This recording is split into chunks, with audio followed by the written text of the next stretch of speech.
Bienvenue sur Un cœur pour nous connaître toujours plus, pour connaître le divin que nous avons en nous, pour connaître cette transcendance divine et pour toujours d'être unis au divin à travers les lettres hébraïques, à travers un regard hébreu. Je vous propose de partager aujourd'hui la puissance du nom. Beaucoup de livres ont été écrits, beaucoup de vidéos ont été dites, beaucoup de partages ont été faits déjà. Je vais apporter juste mon petit grain de sel, comme on dit, sur la puissance du nom. Si ce partage vous intéresse, merci de partager, merci de vous inscrire, merci pour les personnes qui se sont inscrites, les nouvelles personnes qui se sont inscrites, merci de faire connaître et si vous le souhaitez, vous pouvez faire un don avec joie, car je ne vis que sur les enseignements que je donne. La puissance du nom au sein du peuple hébreu. Lorsqu'on prend Jean, oui, parce que Jean, il ne faut pas oublier qu'il était juif, il dira dans son premier chapitre 1, verset 12, à tous ceux qui l'ont reçu, à ceux qui croient en son nom, il a donné pouvoir d'avoir une métamorphose, une transformation intérieure, c'est de devenir enfant de Dieu. Donc voyez la puissance du nom dans le regard juif, parce qu'encore une fois, Jean est un juif. C'est-à-dire qu'on utilisait déjà à cette époque la spiritualité, la puissance des noms, puisqu'il suffit de croire dans le nom pour qu'il y ait une métamorphose qui puisse arriver à l'intérieur de moi. Vous voyez qu'une métamorphose ou un changement ne se fait pas à bras de corps ou avec mes propres forces ou simplement un vouloir de changer intérieurement. Ça se réalise à travers le fait d'accueillir, de recevoir le nom. Alors là, il y a un pouvoir, tout d'un coup, il y a une force qu'on reçoit et on peut devenir enfant de Dieu. Je voudrais rester ici un petit peu sur ce passage-là. D'abord, le nom en hébreu se dit Shem, nous le verrons, c'est Shin même. Mais croire en hébreu, ça veut dire Emouna. Emouna, ça vient du mot Amen. Amen, c'est Aleph même Nun. On en parlera aussi dans d'autres audios, des vidéos. Mais ça veut dire une certitude de vérité. Donc celui qui croit en son nom, donc bien sûr là c'est le nom de Yoshua, il a le pouvoir de devenir enfant de Dieu. On lui donne un pouvoir, on lui donne une force, on lui donne une capacité, on lui donne une autorité à tous ceux à condition de le recevoir. C'est-à-dire à condition que je me mets dans une disposition du féminin, de recevoir. Car la nature du féminin c'est de recevoir. Nous le verrons aussi, les noms sont faits de lettres. La lettre, c'est un réceptacle qui reçoit l'idée. La lumière, c'est féminin. D'ailleurs, en hébreu, le mot lettre se dit hot. Et hot, aleph, vav et tav, la première lettre de l'alphabet hébraïque, la 6e lettre de l'alphabet hébraïque et la dernière lettre de l'alphabet hébraïque, hot veut dire un signe, peut dire aussi un prodige et peut dire aussi une lettre. Nous le verrons, c'est extrêmement intéressant, mais ça nous renvoie au féminin. Donc, Jean qui nous dit que à tout celui d'abord qui reçoit, donc dès dans ce féminin, obligé, il n'y a que le féminin qui peut extérioriser, manifester, croître, comme la terre qui fait sortir la végétation, comme la maman qui fait sortir un bébé. Tout projet, toute manifestation intérieure que l'on veut que ça croître, que ça sort, que ça se manifeste, c'est d'être dans un féminin intérieur. Donc d'abord, c'est de recevoir le nom et de croire en ce nom, en la puissance de ce nom, donc de Yoshua, donc de Jésus. Il donne un pouvoir de devenir enfant de Dieu. J'ai un pouvoir tout d'un coup, j'ai une puissance, j'ai une autorité, parce que être dans un féminin, c'est avoir un pouvoir, c'est avoir une puissance. La maman, il faut qu'elle pousse pour faire sortir le bébé. Il y a une puissance, il y a un pouvoir. La maman, la femme, la maman, elle a la capacité de pouvoir créer comme ex nihilo, de prendre cette semence, cet ovule, et de créer toute une structure de corps humain, le cerveau, les 248 membres, les 365 nerfs. C'est incroyable. Vous imaginez ? Est-ce qu'on prend conscience qu'à tous, à partir du moment où nous sommes dans cette réceptivité, dans ce côté de féminin, alors on a un pouvoir, il y a une transformation qui se fait. Vous voyez, la transformation ne se fait pas du côté de mon masculin, elle se fait du côté de mon féminin. C'est le féminin qui transforme. Comme encore une fois, c'est la matrice de la femme qui transforme, comme c'est la terre qui transforme. Et le masculin sera au service du féminin. Nous le voyons dans la nature. Regardez, le soleil qui est masculin est au service de la lune. Comment est-ce qu'on dit non en hébreu? On dit shem, shin, même. Le shin, donc, la 21e lettre de l'alphabet hébraïque est le même, la 13e lettre, shem. Comment on dit soleil en hébreu? Shemesh. C'est shim, même shin. Shin, même shin. Shemesh, c'est les mêmes lettres que le nom. Et le shemesh, qui veut dire soleil en hébreu, si on change un petit peu les voyelles, ça fait shamash. On a changé les « et » en « a ». Shamash. Et qu'est-ce que veut dire shamash? Un serviteur. Donc en vérité, les consonnes du nom soleil veut dire être serviteur. Et donc le soleil en lui-même, il porte le nom d'être serviteur. C'est pas d'être de service, c'est serviteur. Vous voyez, déjà, il y a une petite approche, voilà, du terme, des mots, des lettres. C'est pour ça d'ailleurs que Jean, d'accord, nous dira dans le chapitre 14, virgule 13, un peu partout, tout ce que vous demanderez en mon nom, je le ferai. Si vous demandez quelque chose en mon nom, je le ferai. Jean 14, Jean 17.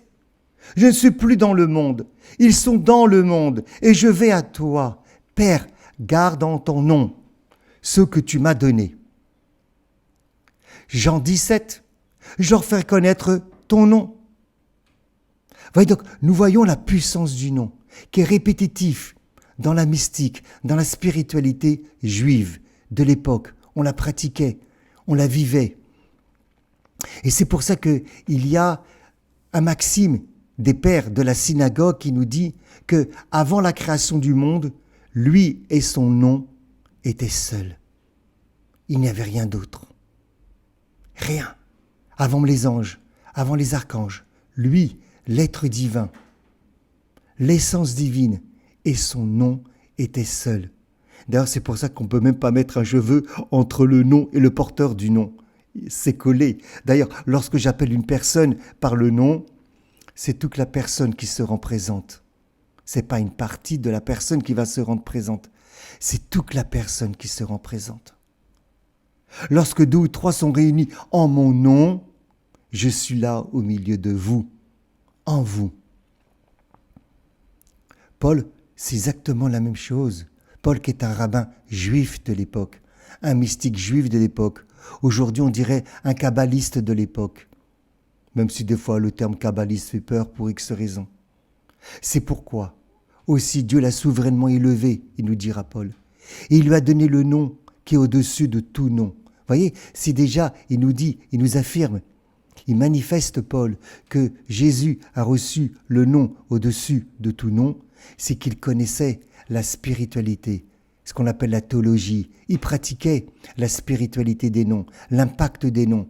Et il dit, Jésus, cette personne qui porte ce nom-là de Yeshua, il est au-dessus de tout nom. Et c'est pour ça qu'il dira, afin qu'au nom de Yeshua, de Jésus, tout nom fléchisse dans les cieux et sur la terre, et que toute langue confesse que Jésus-Christ est Seigneur, à la gloire de Dieu le Père. J'ouvre une parenthèse et je la ferme, mais on en parlera. Lorsque Paul dit Jésus est Seigneur, ça nous renvoie à Kyrios en grec. Kyrios nous renvoie à Adonai en hébreu. Mais c'est-à-dire à la prononciation du nom aux 4 lettres qui a été substitué par Adonai. Donc lorsque Paul nous dit que Jésus est Seigneur, Paul veut nous dire qu'en vérité, le nom en 4 lettres, c'est Jésus. Fermons la parenthèse. Donc à l'époque de Paul, il y a une spiritualité des noms divins. À l'époque de Jean aussi. D'où le peuple hébreu a appris cette spiritualité, cette théophanie des noms, cet impact des noms. Nous le voyons déjà dans la Torah. Il suffit déjà de prendre 5,3 dans le livre de l'Exode. Qui est l'Éternel pour que j'obéisse à ses ordres en laissant partir Israël? Je ne connais pas Yud-Ké Vav-Ké. Je ne connais pas le Yod, le Hé, le Vav et le Hé. Et donc je ne laisserai pas partir ton peuple. Voilà ce que Pharaon dit à Moïse.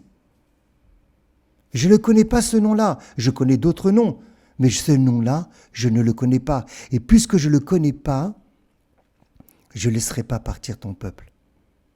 La connaissance du nom me permet d'être libéré, de me libérer intérieurement, d'être libéré du Pharaon intérieur, de l'Égypte intérieure. D'ailleurs, le mot Mitzraïm, Égypte, veut dire étroitesse, la limite.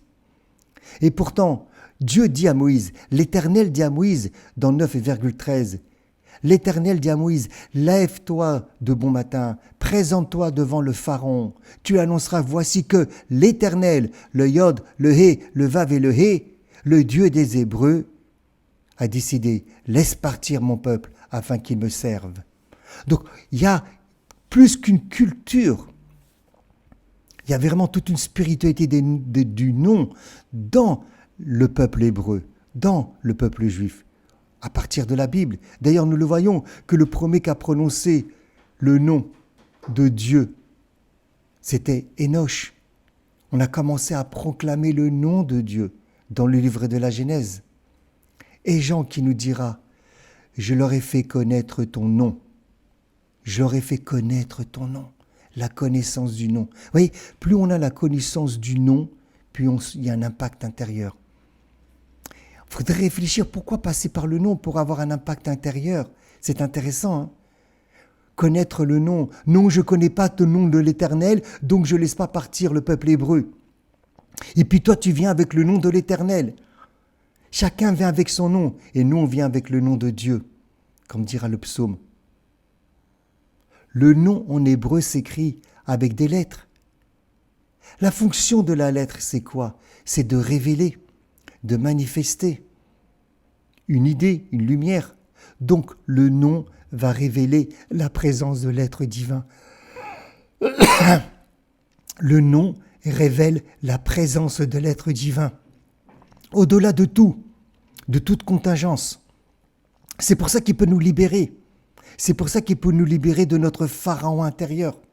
Quand on prononce le nom, quand on vient avec le nom, quand on vit du nom. Mais le nom en hébreu, comme on a dit, ça veut dire Shem.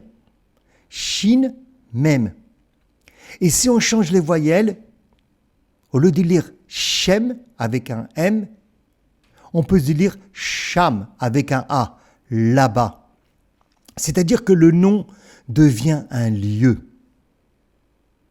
Le nom devient un lieu. C'est-à-dire que le nom divin, le nom de Shua, ce n'est pas simplement le nom d'une personne ou d'une réalité divine ou de la réalité divine. Le nom est un lieu, Sham. Lorsque je le prononce, lorsque je le vis, je me situe dans ce lieu et ce lieu demeure en moi. Je demeure en vous, vous demeurez en moi. Voilà une petite introduction. Nous continuerons bien évidemment sur le nom. Merci si ce partage vous a intéressé. Merci de le méditer. Merci de l'approfondir. Merci de le partager. Merci de mettre la petite cloche. Merci de dire que vous aimez. Il paraît que ça circule plus vite sur YouTube. Merci de faire connaître Un cœur pour connaître et que Dieu vous bénisse par la puissance de son nom. Amen.